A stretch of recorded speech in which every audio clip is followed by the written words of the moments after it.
The California Homemade Food Act, that's basically why we're all here today, to find out more about how this will be implemented in Los Angeles County.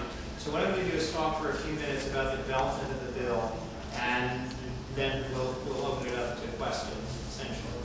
A lot of this bill, actually, the beginnings of this bill are here in Los Angeles. And I have to start with sort of the personal aspect of this because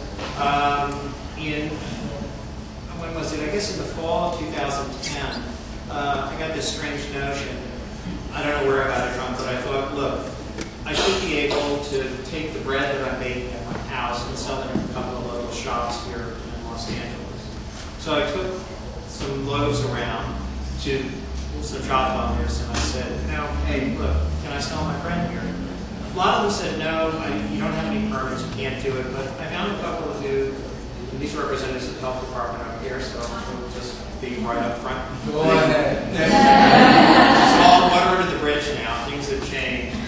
A couple of them said, okay, as long as we keep it under wraps, it won't be a problem. So for about 7 or 8 months, I was doing it quite happily, until the LA Times found out about it, and they decided to, I think this is the next slide, they decided to do a full-page article in the food section about meat and meat, and I said, that's fine, I love the publicity, great photograph, everything, just don't let anybody know where to buy my bread, because I don't want to get the people who are selling my bread in trouble. Well, they said, we have to let our readers know. It's a service we provide to the community. I don't know about this. And they said the final words were, everything will be fine, nothing will happen, trust us on this. So, against my better judgment, I did trust them. And that's when things really started coming apart from my perspective. Well, what happened is, remember the LA Times food section came out on Thursdays, used to come out on Thursdays. Friday, the health department showed up at both stores and said you can't sell Mark Stambler's bread because he makes it at home. And I was really surprised at how thorough they were. They actually then sent somebody to my house to make sure that I was not baking bread, which I wasn't. And I was shocked, actually, at the reaction that I got from the health department. But in hindsight, I realized this was a very good thing. Because what it did is it made me realize that in order for me to do this legitimately, I'm going to have to, A, become best friends with the health department, which I don't think I've accomplished that. And second, I'm going to have to figure out a legitimate way to do this. And so I tried some different strategies that didn't end up working, but that's a whole other presentation. I won't get into that. And finally I realized we're going to have to do something at the statewide level. So what I did at that point is the same thing that anybody would do in a situation like that. I Googled it.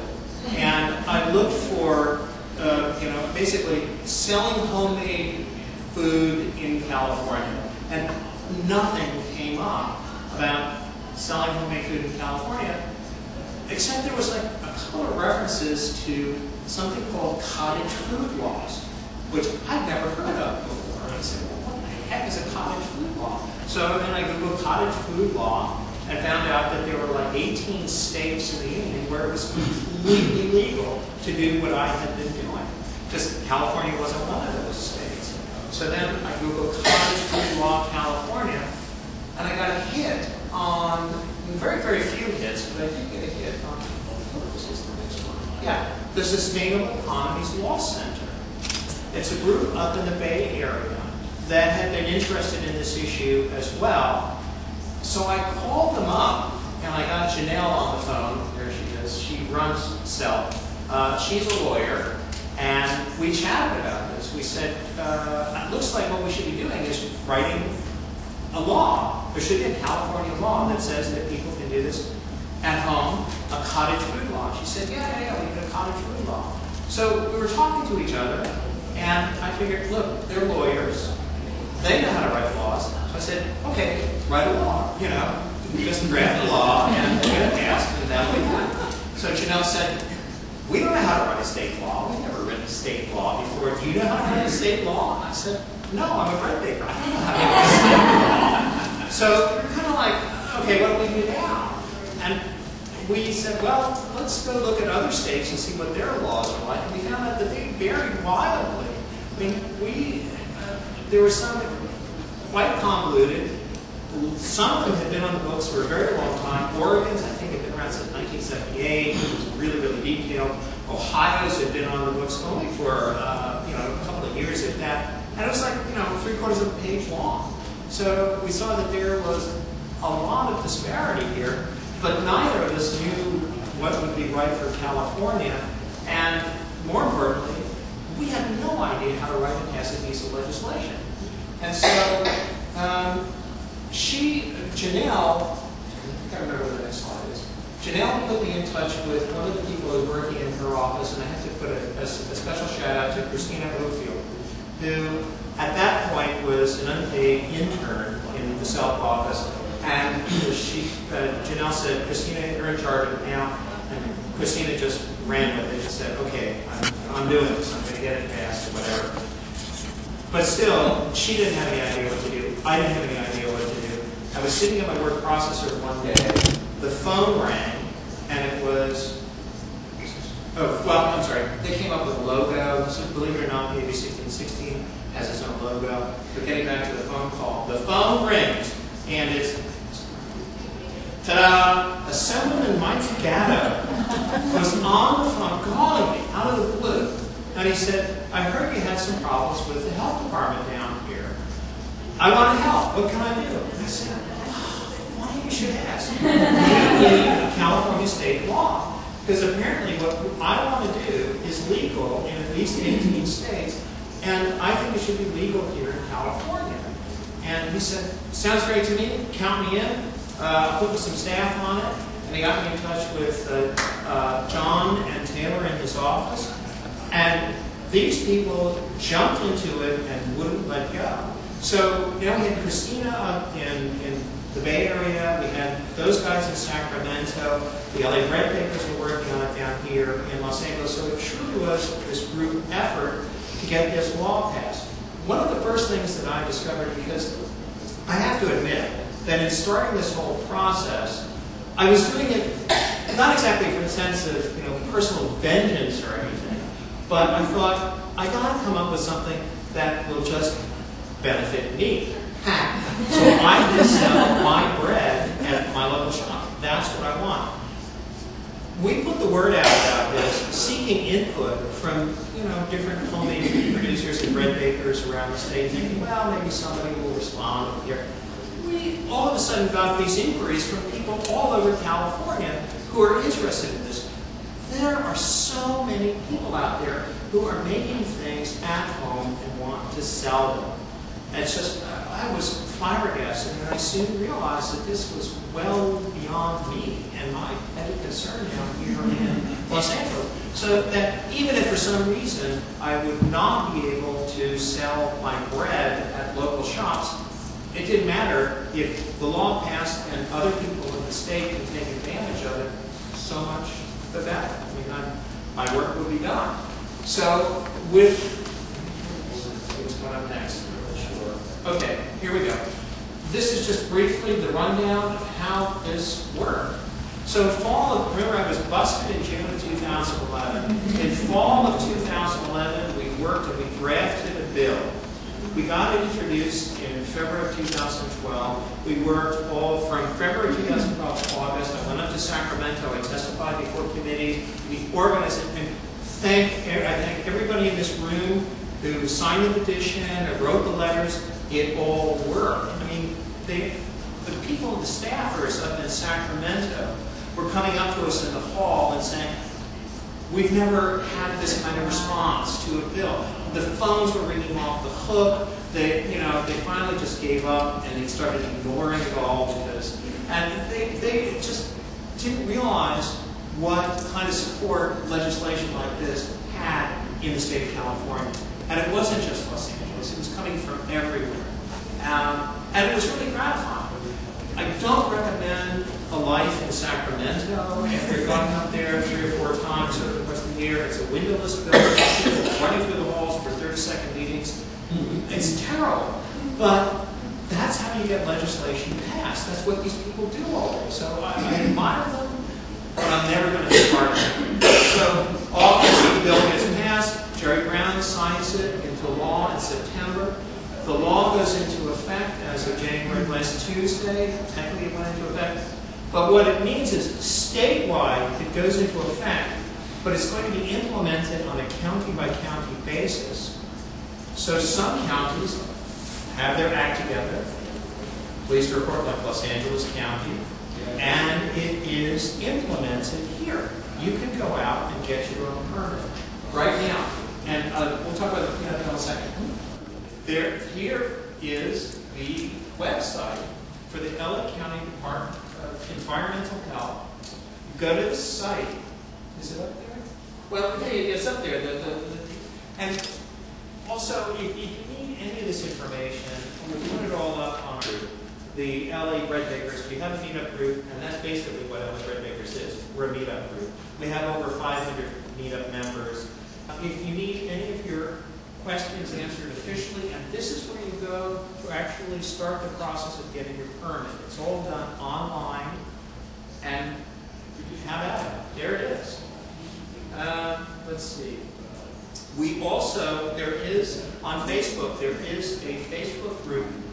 Facebook's devoted to AB1616, and here's where you can see the chat, the chatter that's going back and forth throughout the state about this. We're getting reports from all the different counties in California about what's going on in there. And I can tell you, after reading this and responding to a lot of the stuff, LA County really does have its act together in terms of getting the permits out. And I can tell you, first-hand knowledge, I've got my permit. I got it last week.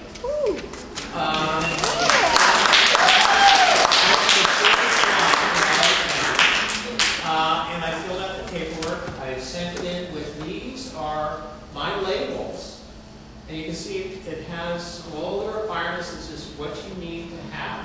And you have to have the in bold exactly what it is that you're making, my traditional French bread. And those are the 3 kinds of bread that I use. And they sent a couple of inspectors out to my house on Thursday. Because I got a Class B permit, which means I can sell in shops and restaurants, including at the Atwater Village Farms, and we'll talk about that in just a second. And I'm legal for the first time in selling bread, and it feels great. I have to say, I mean, there's a reformed renegade base. It was wonderful. So I can't recommend it highly enough. And the process is, for me anyway, painless. It really was great.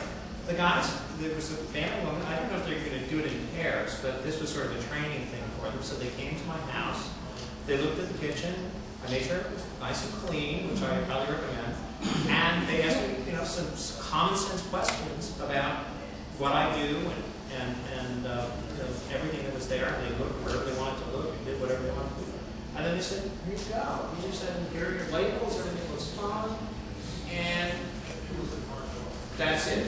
That's me. That's my permit. I was hoping to get permit number 1, but that's not how it works. So instead, I've got permit number 194151. So there's no 1. That's my permit. So now I can legally sell at, because I'm Class B, I can sell in shops, restaurants, and farmers markets and CSAs. I can sell pretty much wherever I want within LA County, and further afield in California if I'm selling directly to a consumer, and we will talk all about that. This is just sort of give you the background. Now, let's see. For more information, here's some places to go about the development of AB1616 if you're interested. Cottagefood.org has more information there. To get information specifically about Los Angeles County and what you need to do, go to the County Environmental Health website. And I think you might have to do a search in there for Cottage Food Law, but it will come up. It's not that difficult. Now, in terms of moving forward on the cleanup bill, that is, if we have any issues that were not resolved, that you guys come up, because we couldn't think of everything. We really tried, but there have already been some really good questions that we haven't been able to answer, and that should be included in the next bill. Context cell. I love doing this, but I'd rather be baking bread. So I really want to pass the baguette over to the cell people who are going to be doing this more sort of for the long haul. I mean, we'll give them input from this meeting and any other meetings that we do. We're going to be taking notes here and passing that information along to them. But they're the ones that are going to take it to the next step and get another bill. Just remember, though, that even though we as cottage food producers are going to have a lot of things that possibly that we want to see changed in the bill, the food retailers and the health department, they're going to have things that they want to see changed as well. And so, as I learned in the last year, it's all a matter of negotiation. And if there's a meeting of the minds and everybody does things in goodwill and good intentions, things will turn out for the best. I'm convinced this law really is great. It's a huge first step, but it is a first step. Now, I personally would like to see the list of foods that we can make at home extended and a process enshrined at the state level for getting things added to the list. And that's something that has to be worked on as well. So what I would like to do, before we get to the health department and ask specifically your question, we're now to the point where I can, where I can now sell my stuff in places like the Atwater Village Farmers Market, and Piper Goldstein was gracious enough to show up today, and she has said that she's going to be talking to us for just a couple of minutes about what she's looking for as someone who is here, basically wants to make money off the fruit of your labors. What she's expecting from someone who's going to be coming to sell homemade food. Piper, yeah, why don't you come up here and just spout up for a couple of minutes, and then we'll move on to the health department. Thank you, Piper. Hi, everybody. My name is Piper Goldstein. I opened a little shop in Atwater Village called Atwater Village Farm exactly a year and 2 weeks ago. The idea behind this market was basically to support local agriculture and to help people who were unable to make it to farmers markets. Now, everyone knows also that there's a farmers market in Atwater Village on Sundays. The concept for my business actually started long before that market was established. And I think once the people in the neighborhood started to understand a little bit more about what I was doing, they understood that it was a complementary situation as opposed to me coming in and wanting to do something in a, for lack of a better term, for greed. I don't have investors, I don't have a bank loan, I did this out of my pocket. And I did this because I've been a cook for 20 years, and I couldn't cook anymore, and I didn't have the will to continue my career in farming. And so what I did when I learned about the back end of farming, as opposed to as a chef's perspective of shopping farmers markets for the last 20 years, and really supporting local ag in the restaurant business, which wasn't at the time not talked about a lot. So now it's broad, it's big, everyone knows about it, and there's more farmers markets than just the market in Santa Monica. And so what I've done as the market owner is I now spent the morning today at Pasadena, Silver Lake. There's also a new farmers market at the Jane Autry Museum on Saturday mornings. Really trying to gain exposure for a lot of these farmers, and for people who can't make it to the market, they can come to me from 9 a.m. to 9 p.m. Monday through Friday. One of the things that's happened since I was in the shop is I have people constantly coming to me like, hey, do you sell product from small farms? And I say yes, and I say, where is your farm? And they're like, oh, it's around the corner. See, I have a small farm, so I understand what that means. And Craig from Enacted Farms is here, and he understands what that means. But what the general public doesn't understand is the same thing that's happening with this cottages law right now, is that it's backyard fruit. And I can't sell that. I cannot legally sell that, but there's a process for that, and we can talk about that some other time.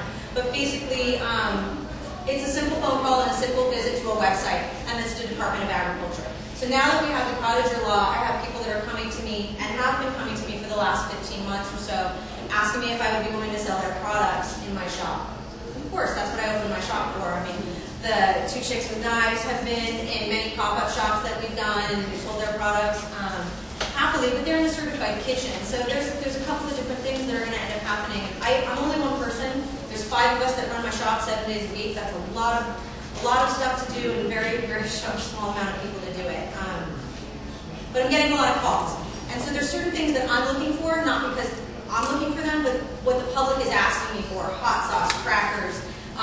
People want fresh churned butter. Most of the things that are coming my way that people are asking me for are not things that are going to be able to be sat out on the counter and not spoil. And that's what the food cottager law is about. It's about things that, like, it's a short list.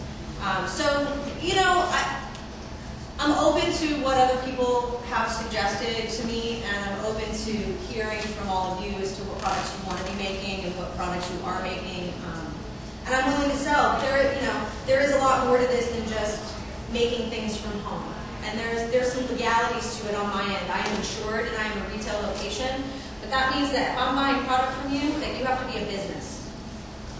That means that if I give you money, you have to be transparent enough to the government, because I have to show where I spend my money.